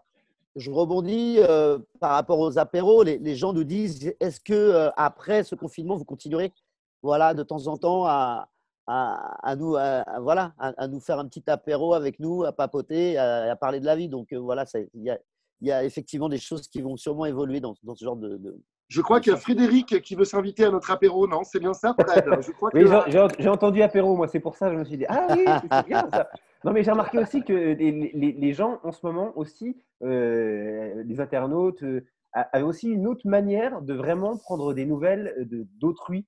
C'est-à-dire que, alors que hors confinement, les gens te demandent ça va, mais ils n'attendent jamais véritablement la réponse. J'ai remarqué qu'aujourd'hui, qui que ce soit dans ta famille, des proches, des voisins, quand ils te demandent comment ça se passe le confinement? Est-ce que vous allez bien? Eh ben, il y a vraiment une envie d'écouter la réponse. Et ça, c'était quelque chose qui, à mon sens, dans le rythme de nos vies, était un petit peu une sorte de question posée comme ça, alors qu'aujourd'hui, ça a du sens. Joe, pendant tes traversées, tu nous disais tout à l'heure que tu savais exactement pourquoi tu étais là, tu voulais être perturbé par rien d'autre, et il y avait une espèce de mantra, de méditation très mécanique, de gestes reproduits quotidiennement aux mêmes heures. À un moment donné, ces contacts sociaux, ce rapport à l'autre, comment est-ce que tu vivais ça? Y avait-il un manque, par exemple, de, de tes proches ou alors vraiment il n'y avait pas de place dans ton esprit pour ça? Enfin, je crois que chacun fonctionne comme il est. Donc personnellement, moi, c'est comme la musique que je n'écoute pas. Bon, tout contact avec les proches, évidemment, vous êtes tout seul au bout d'un mois, vous êtes fatigué parce que ramer, mettons, 10 heures par jour, ça n'a rien d'amusant du tout, hein. Et donc, vous êtes naze, vous êtes fatigué. Et donc, si vous parlez à votre fils de 5 ans, vous allez finir en larmes, quoi. Oui. Et donc, vous allez bousiller votre journée. Vous allez bousiller votre tête. Je crois que le fondamental là-dedans, c'est que l'ennemi, c'est vous-même. Et que c'est un discours entre vous et vous. Il y a une schizophrénie, là. Vous discutez avec vous-même et vous vous surveillez, quoi. Il y a un type qui surveille l'autre. Ça, c'est incontestable. Donc, le rapport social ne manque pas. Et puis, en plus, il y a une traversée, on part, après on progresse, on n'est plus qu'à, on est à la moitié, au tiers, au quart, etc. Donc, après, il y a cette perspective, en fait, d'arriver aussi. Donc, ce n'est pas une traversée, ce n'est pas linéaire, je veux dire, au niveau émotion non plus, à aucun niveau. Donc, en fin de compte, mais le rapport, quand vous partez tout seul, en fait, en mer, vous ne pouvez pas vous plaindre de ne pas avoir de rapport social non plus, ça n'a pas de logique. Alors, on parlait de la traversée en solitaire, mais pour revenir à Magellan, c'était des traversées, il partait vers l'inconnu. Il y avait certes besoin de réunir un équipage, mais il fallait aussi combattre des idées reçues, combattre des craintes, des croyances, et puis il fallait tenir tout cet équipage. Là, pour le coup, la promiscuité sur un bateau, c'est quelque chose d'exceptionnel. D'ailleurs, certains voyages s'arrêtaient à cause de mutineries parce qu'il y avait des peurs et des frayeurs. Magellan a été confronté à ce genre de choses, Joe? Magellan a été confronté à beaucoup, beaucoup de problèmes pour une simple raison, c'est qu'il était portugais et que le financement était espagnol. Et donc, évidemment, il y avait une rivalité entre les pays et les Espagnols se méfiaient de Magellan. Mais ils avaient besoin de lui parce qu'ils prétendaient, fake news, savoir où était le passage au sud de l'Amérique. Et donc, les Espagnols ont mis, il y avait 5 bateaux. Ils ont mis comme commandant des autres bateaux des grands d'Espagne, en fait, qui avaient, en fait, non pas autorité sur Magellan, mais qui étaient là pour le contrôler. Et donc, c'est parti en cacahuète, il n'y a pas de mots, très rapidement. Parce qu'en fait, ils avaient prévu tout simplement de se débarrasser de Magellan. Mais Magellan, c'était un type qui avait un caractère certainement très trempé. Et alors, les grands d'Espagne, en fin de compte, il en a fait décapiter un, poignarder un autre lors d'une mutinerie. Et le summum, le troisième, qui était quand même le fils naturel de l'archevêque de Burgos. C'est un des mecs les plus puissants d'Espagne qui avait financé Christophe Colomb et qui avait aussi articulé le financement de Magellan. Il avait donc mis son fils naturel comme commandant d'un des bateaux pour surveiller en fait Magellan. Et ce type-là, en fin de compte, a été abandonné avec un prêtre en Amérique du Sud. Ils ont dû hiverner pendant 3 mois dans un port qui s'appelle Port San Julián. Et au bout de 3 mois, ils ont laissé ce grand d'Espagne et le prêtre sur la côte et ils sont partis. Donc, il s'est débarrassé de manière très violente des gens avec lesquels il était en conflit permanent, sans compter les peurs, voire les terreurs de l'équipage, des équipages qui ne savaient pas où ils allaient. Ouais, la loi du plus fort. Les peurs et les terreurs, tu parlais par exemple de croyances sur certains endroits où le bateau passait et des pôles magnétiques pouvaient dévier le bateau et arracher tous les clous, c'est ça? Oui, c'est incroyable. Enfin, c'est incroyable. Non, c'est pas incroyable. Maintenant, on peut en sourire, mais en fin de compte, à l'époque, tout le monde était terrorisé, il faut bien le comprendre. Et donc, en fin de compte, il y a eu un blocage dans la conquête de l'Afrique, puisqu'il y avait un cap qui était à peu près au niveau des Canaries, qui s'appelle le cap Bojador. Et les marins disaient qu'il y avait des îles magnétiques près du cap Bojador. Et que quand les bateaux passaient près de ces îles, en fin de compte, les clous s'arrachaient des bordées. Et donc, les bateaux coulaient, parce que les clous partaient du bateau à cause de ces îles magnétiques. Oui, c'est toutes ces ne parlons plus de fake news, là, vous voyez, c'était cette erreur. D'ailleurs, dans les gravures d'époque, et de toutes les époques, il y a eu des monstres marins épouvantables, des vagues de 150 mètres de haut et tout. Mais c'est vrai qu'il y avait une terreur. Et gérer, quand on pense à tous ces voyages, il faut penser à la gestion de la terreur des équipages qui n'étaient pas lettrés, évidemment, qui n'avaient pas de connaissances. C'était quelques capitaines qui avaient quelques connaissances, vraiment partielles. Et donc, il fallait gérer, je crois que c'était le principal problème, ces équipages qui étaient faits de briques et de broc de plusieurs nationalités. Il y avait 30 nationalités différentes à bord des bateaux de Magellan. Donc tout ça, il faut le gérer. C'était évidemment pas évident. Cette idée internationale, Fabrice, Joe l'évoquait, c'est-à-dire qu'il y a les Génois, il y a les Vénitiens, il y a les Florentins, il y a ce qui sont les grands argentiers, en fait, et les grands commerçants, et puis il y a les États qui partaient, donc qui se partageaient le monde, les Portugais et les Espagnols. Est-ce que, pas seulement, Sébastien. Il ne faut pas réduire ça à ça. Hein. La plupart des grands États de l'époque ont des flottes, et ont des flottes internationales. Les Hollandais ont une flotte internationale très puissante. Non, même, tu as des Hollandais qui commencent déjà dans la deuxième moitié du XVIe siècle à parcourir le monde, à aller vers… Donc, tu as des eux qui commencent. Tu as des Français, tu as des Britanniques, tu as même, on les oublie, mais parce qu'ils composent des équipages, et tu as même des Allemands. Tu as vraiment… Enfin, il faut penser que c'est les grandes puissances de l'époque, c'est ça leur truc, un peu comme la conquête spatiale, si tu veux. Et alors justement, moi, ce qui m'intéresse, est-ce que on le voit bien aujourd'hui, l'information grâce aux réseaux sociaux sert aussi à déstabiliser des États. En tout cas, il y a des enjeux géopolitiques et géostratégiques avec l'information. On l'a vu dans les différentes élections présidentielles récentes, que ce soit aux États-Unis ou ailleurs, ou même en France. Est-ce qu'à l'époque, l'information servait aussi à déstabiliser les États? Quand tu réfléchis, l'époque dont on parle, hein, on est 70 ans à peu près après l'invention de l'imprimerie. C'est quelque part entre 1430 et 1450. Donc, en fait, on n'a pas de journaux équivalents à ce qu'on a nous. Par contre, on a des imprimés, on a des livres qui circulent, on a des almanachs, des annuels, si tu veux, qui circulent. Donc ça, c'est un outil, si tu veux, qui est très connecté au savoir, mais un savoir qui n'est pas encore exactement le même que le nôtre. Ça commence à cette époque-là, tu commences à avoir un petit peu, entre guillemets, de savoir scientifique émergent, si tu veux, mais ce n'est pas encore aussi solide, même qu'un siècle plus tard. Et donc, tu as effectivement toute une guerre d'influence, mais qui va passer plus par le courrier, la correspondance. On a déjà des espions, on a déjà des agents secrets qui travaillent, on a déjà des agents d'influence qui vont d'un pays à l'autre, on a des diplomates. Mais tu n'es pas dans la même… C'est un truc qui est un peu particulier. Il faut bien penser qu'on n'est pas encore dans l'État-nation exactement comme nous on le connaît. On est dans des monarchies, donc tu peux être sujet, mais si ça se trouve, demain, ton roi va épouser une autre reine. C'est ce qui s'est passé pour l'Espagne. Hein. Tu as le roi d'Aragon qui épouse la reine de Castille, ça fait l'Espagne. Donc, auparavant, c'était des Aragonais, c'était des Catalans, des Aragonais, on ne va pas dire des Catalans, parce que sinon on va déclencher un conflit, des Valenciais, des Castillans. Donc, et tout ça, c'est des appartenances, si tu veux, qui sont beaucoup moins… solide à la nation que ce qu'on va avoir un siècle, 2 siècles, 3 siècles plus tard. Donc, effectivement, tu as un diplomate, un noble, il peut se dire je change de suzerain. Je vais travailler pour machin. C'est plus simple. Tu as des régiments entiers qui se disent non, on n'est pas payé. Pourquoi on ne passerait pas de l'autre côté? Mais ça ne vaut pas seulement j'allais dire, pour le monde occidental, puisque tu as des Espagnols qui se disent nous, on va aller travailler pour les mecs de l'autre côté. T'imagines, hein?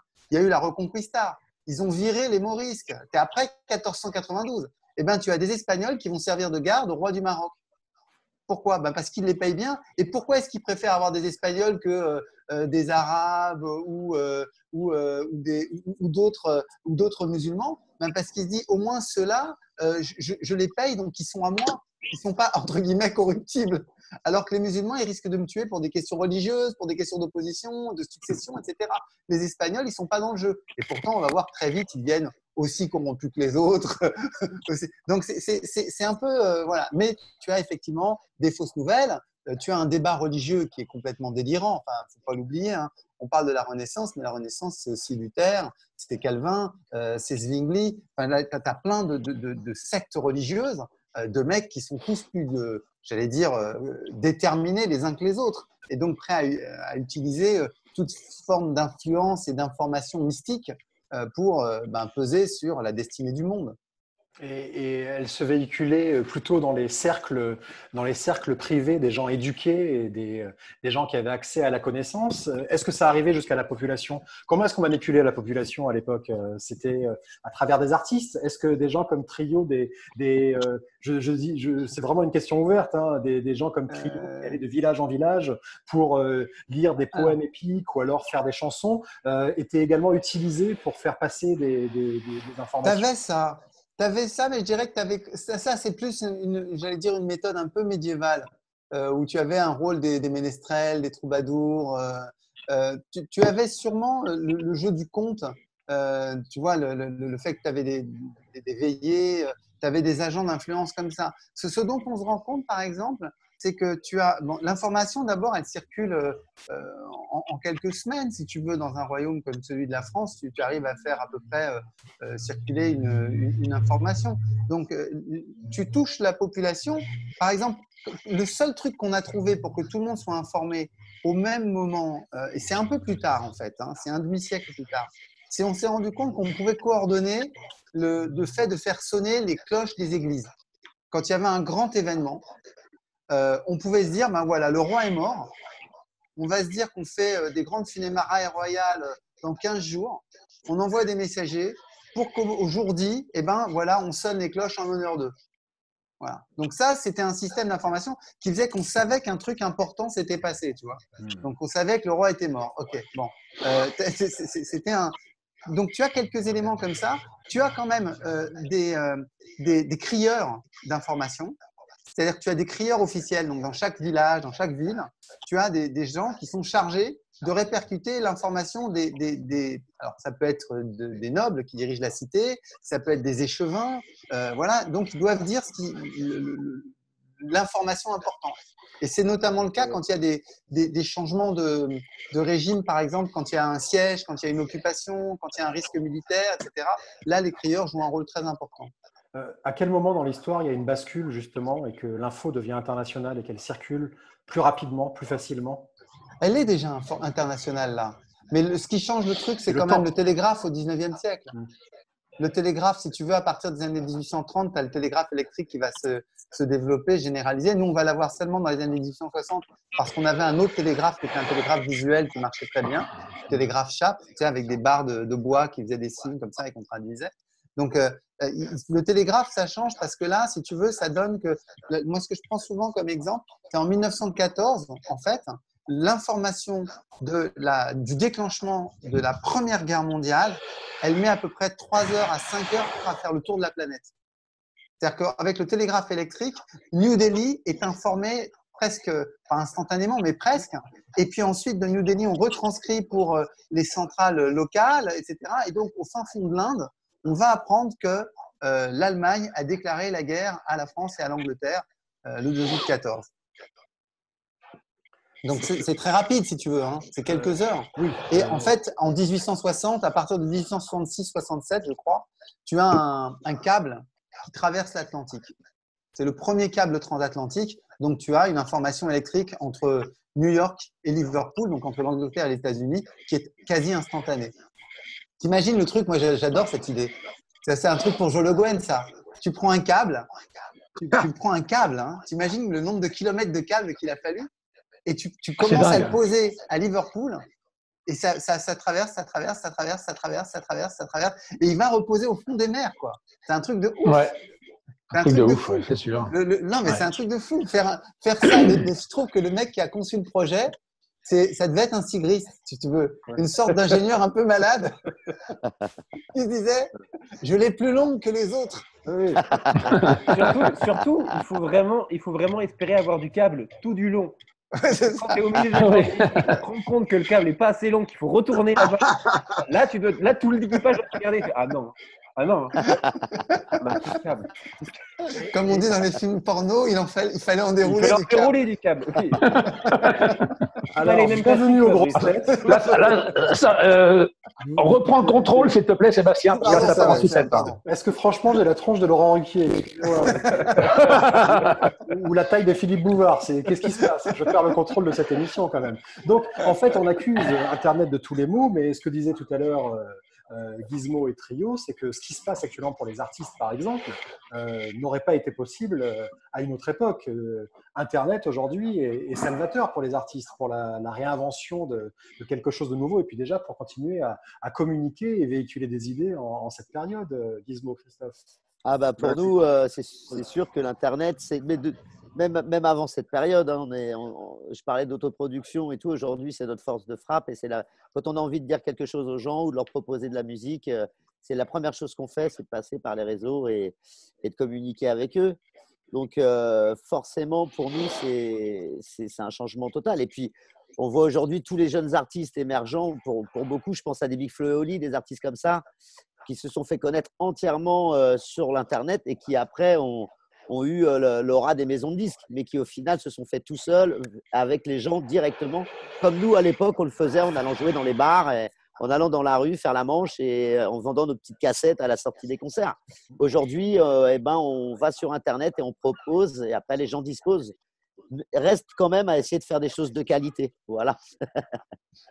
Et on est obligé de faire des choses de qualité parce que maintenant, comme tout le monde peut faire des morceaux chez soi, il y a un temps qui est complètement fou entre le moment où tu fais ton morceau, tu produis ton morceau, tu l'écris et instantanément, ça y est, tout le monde peut l'avoir, quoi. Donc du coup, on est un peu obligé d'être créatif parce que tout le monde aujourd'hui peut faire ses propres titres, tout le monde peut écrire des chansons, tout le monde peut les mettre sur Internet. Donc du coup, voilà, pour que ça fonctionne et pour trouver un vrai public, il faut pour le coup proposer quelque chose que les autres ne proposent pas, quoi.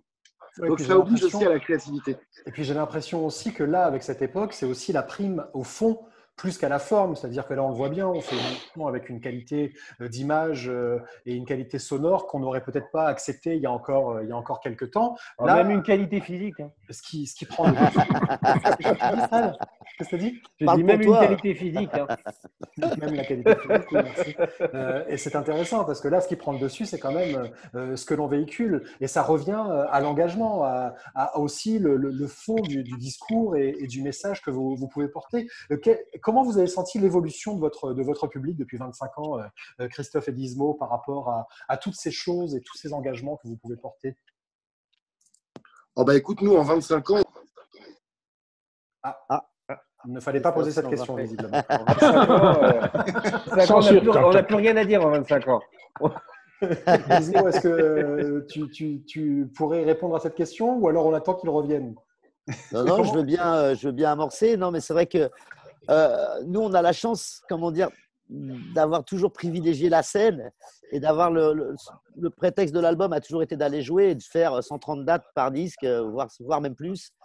Donc, de garder ce lien toujours avec les gens. Et on a eu la chance en 25 ans, effectivement, de voir notre public évoluer. C'est-à-dire qu'on a commencé, on avait entre 18 et 20 ans et 25 ans avec Trio.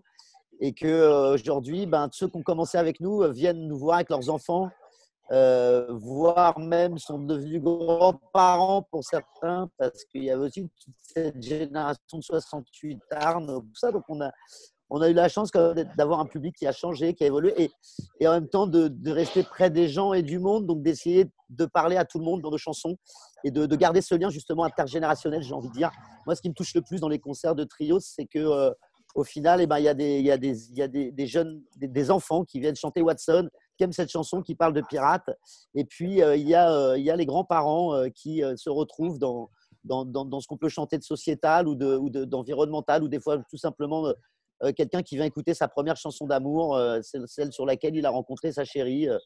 Voilà, il y a toutes sortes de gens. Et puis, il y a aussi quelque chose que j'aime aussi dans Trio, c'est la variété musicale et le fait que on est au final au carrefour de la chanson française, on en parlait tout à l'heure, mais de la musique du monde. On rallie aussi comme ça des gens différents, des gens de communautés différentes. Et ça, c'est très important aussi pour nous et c'est un vrai plaisir et ça évolue comme ça dans le bon sens, en tous les cas pour nous. Bon, Christophe, Gizmo a répondu à ta place, hein, mais je pense que Bah, c'est pas grave, il a très bien répondu. Je suis désolé, ma connexion est pourrie, moi, ici. Là, c'est un peu il n'y a dur. pas de problème. L'essentiel, c'est que tu sois là, puisque tu vas nous chanter une chanson dans un instant. Joe, aujourd'hui, on ne sait pas si tu vas partir pour ce voyage de Magellan. Le départ était prévu cet été, au départ d'Espagne. Évidemment, la situation sanitaire actuelle remet en question ce départ. Est-ce qu'il est juste reporté? Il est annulé? Comment va se passer ce projet? Franchement, je n'en sais trop rien. Ça dépend de ce qui va se passer. Est-ce que les frontières vont se réouvrir tout simplement? Là, on a un copain qui était à Sainte-Hélène. Il voulait aller au Brésil. Il s'est fait jeter. Il est rentré avec son voilier. Il est rentré au Brésil. Il a eu le droit d'acheter 2 bières et ils l'ont remis dehors. Donc, est-ce que la navigation va être possible dans les mois à venir? Puisque c'est un peu annexe quoi, par rapport à l'économie globale. On va dire se promener en bateau, c'est totalement annexe. Ça peut paraître comme ça. Donc, je ne sais pas ce qui va se passer, en fait. Mais à la limite, on fera un tour du monde virtuel. Parce que moi, ce qui m'intéressait, c'était que les écoles suivent le périple. Et comme ça permettait de parler de mondialisation, de droits de l'homme, etc. Mais maintenant, avec les outils qu'on a, Internet aussi, on peut faire un tour du monde chez soi avec un petit bateau sur des supports différents. Et donc, quelque part, j'en sais rien. En fait. Mais Le départ était prévu quand, en fait, Joe? En fait, le départ était prévu le 10 août prochain de Séville. Donc, c'est même pas évident que je puisse rentrer à Séville. En fait, le bateau est au port de Brest, à 25 km de chez moi. Je peux même pas aller le voir, le bateau. Le bateau, heureusement que j'ai des copains qui vivent sur leur bateau et qui jettent un œil dessus, parce que tu as un bateau quelque part, tu peux même pas aller vérifier l'amarrage, que dalle, tu bouges pas, quoi. Donc, quand est-ce que je pourrais partir de France pour dire je vais en Espagne? J'en sais rien. Et je crois qu'aujourd'hui, personne ne peut faire de prédiction vraiment précise là-dessus, quoi. Donc, on s'adapte. Je crois que c'est la clé de la survie pour l'humanité en général, dans toutes les situations, c'est de s'adapter à la situation, surtout à des situations qu'on ne peut pas maîtriser. Voilà. Et Joe, moi j'ai une question par rapport à ce que vous disiez sur le voyage. Tu peux me dire hein. Oui, sur ton voyage, c'est à quel moment apparaît le plaisir? Parce que tu le disais, quand tu es en mer comme ça, tu rames, tu ne penses à rien, tu te concentres sur la rame. Mais est-ce que le plaisir, c'est une fois que la traversée a été accomplie et quand tu repenses à tout ça et tu te dis, je l'ai fait, j'ai réussi? Ou est-ce que c'est justement l'anticipation, c'est je vais faire quelque chose de grand? À quel moment vient le plaisir qui vaut tous les efforts et tous ces sacrifices?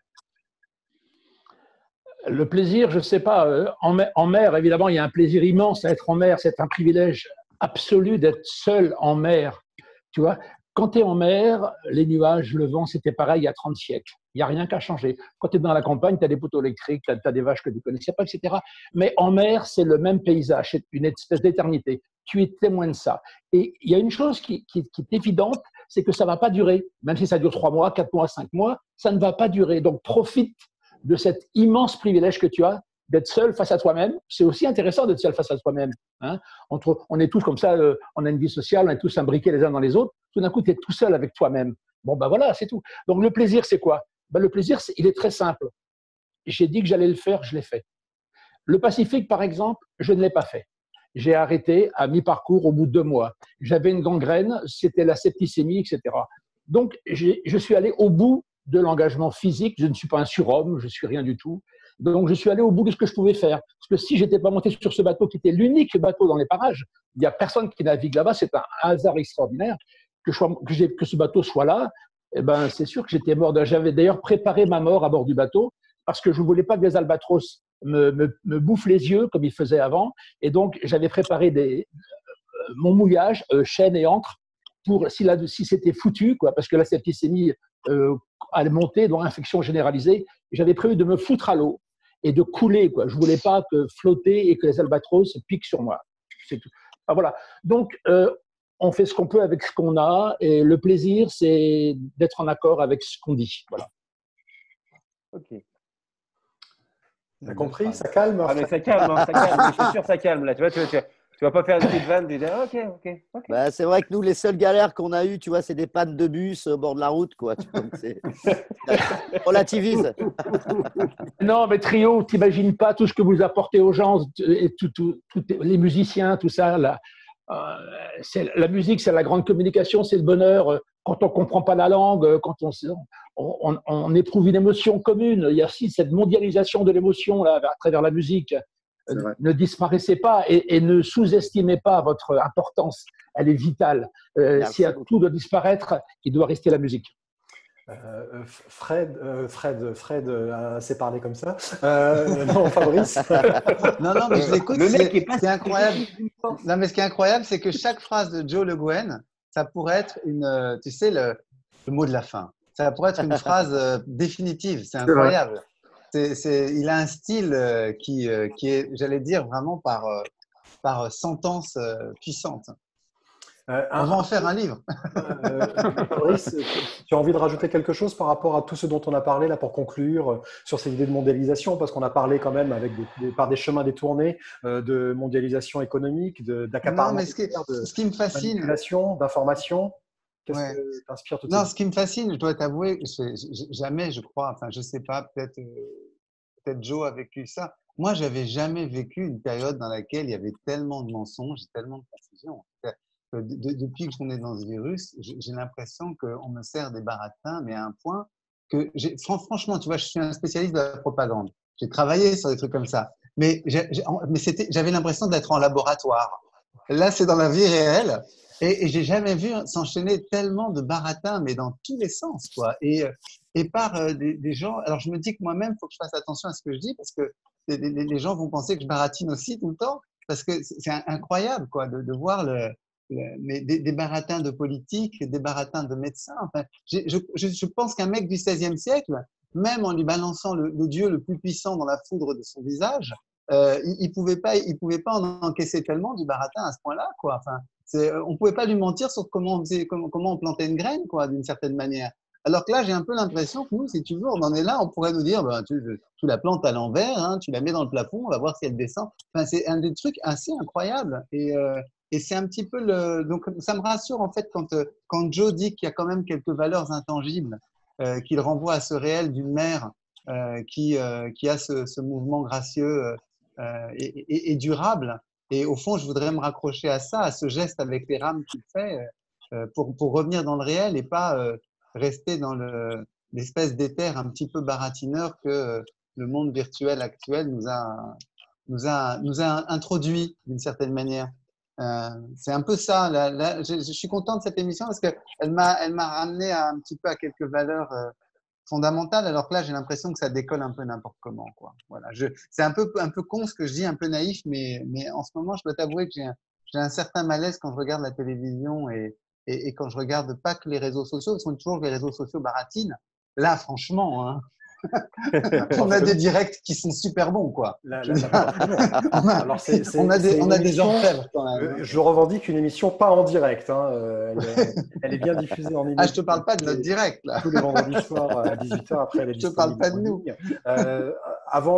Si la connexion de Christophe Mali le permet, avant d'écouter une chanson, peut-être un petit mot, Gizmo et Christophe, par rapport à tout ce qui a été dit. Non, bah moi, en tout cas, une grosse admiration, hein, comme Guise, hein, par rapport à Joe. Voilà, là, tu nous as fait un petit peu voyager, Joe, carrément. Et une admiration, moi, je sais que la plus grande peur que j'ai eue, ça a été sur la mer. Quand j'étais en Polynésie, je m'en souviens, j'étais sur un bateau et j'ai vu des vagues pour la première fois de ma vie, des vagues de je sais pas combien de mètres de haut elles faisaient. Et je crois que c'est la plus grande peur que j'ai eue de toute ma vie, c'est-à-dire de me sentir totalement infiniment petit dans l'infiniment grand de l'univers et du monde.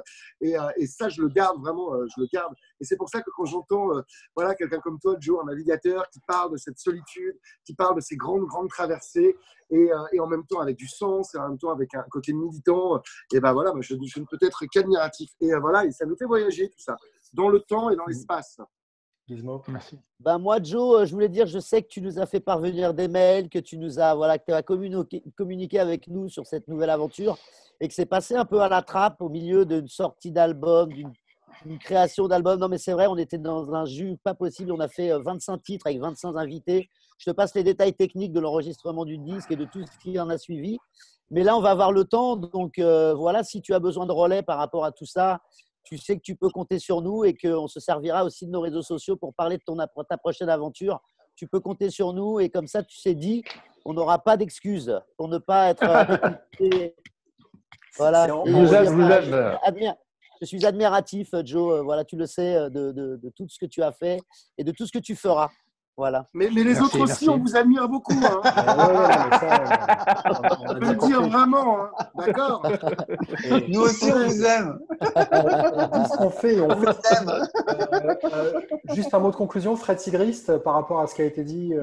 tu En t'attendais pas à ce que je te donne la parole. Hein. D'habitude, je Oui, fais. non, je m'attendais encore à une censure venant d'en haut, mais bon.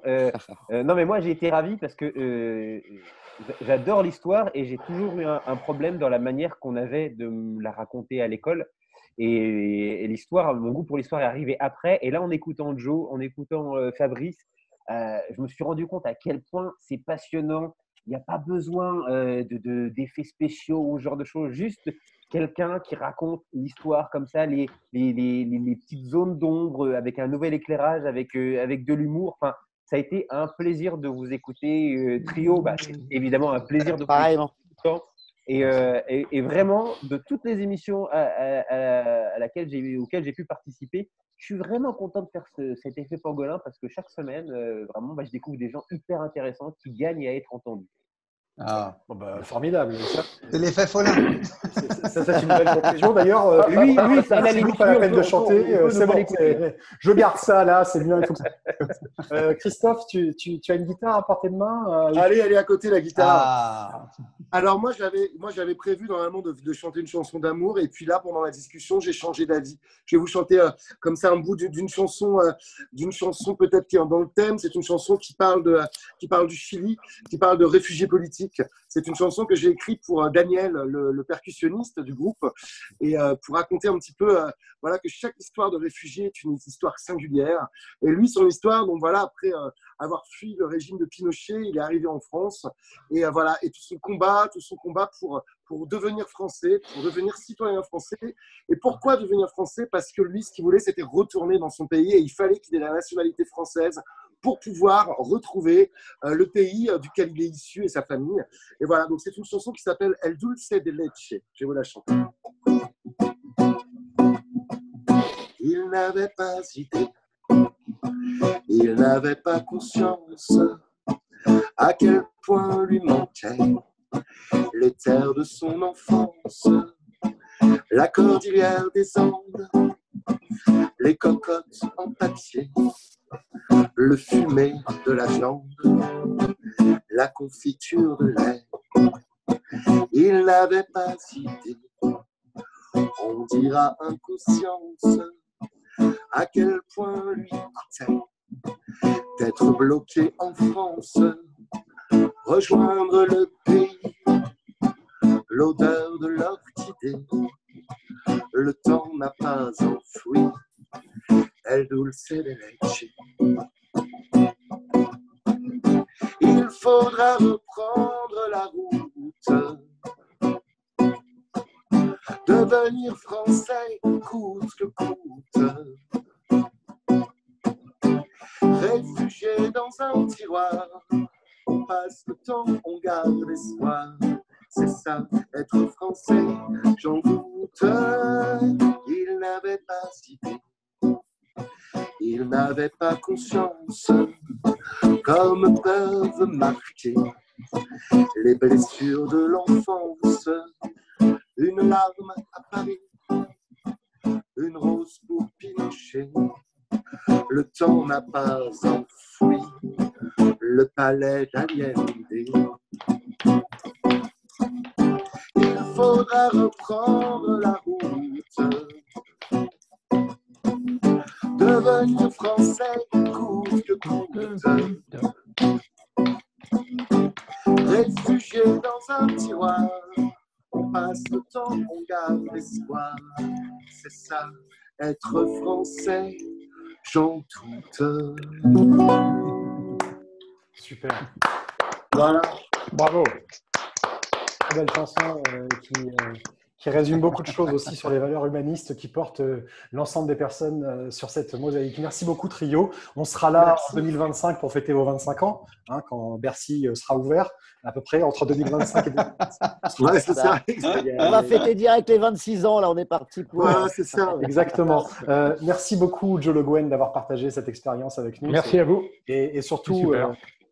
Tu es toujours le bienvenu ici dans l'Effet Pangolin. Tu es bien sûr le bienvenu au Festival Atmosphère. Tu es un des amis très proches du fondateur du festival, Pascal Signolet. Et c'est comme ça que l'on s'est rencontrés sur malheureusement des projets avortés. Mais j'ai l'impression que pour réussir à porter des valeurs et des beaux projets, il faut y croire, il faut les rêver. Et même si parfois on ressemble à des Don Quichotte, eh bien il en faut des Don Quichotte pour réussir à changer le monde. Donc merci beaucoup d'avoir partagé tes expériences, d'avoir partagé ces belles aventures. Merci Fabrice d'Almeida. J'ai l'impression qu'on va se revoir, Fabrice. Avec plaisir. En tout cas, plein de bises à tous. Et vraiment, c'était un plaisir de vous rencontrer. Aussi bien le petit trio et vraiment dans ces deux expressions Gizmo et Christophe, musicalement, un grand plaisir, un grand bonheur. Et puis un grand honneur avec Jo, bien sûr. Et je ne l'oublie pas, Frédéric. Évidemment. Évidemment. Tout à fait. Merci pour ton humour, Eric. Ça fait du bien, Frédéric.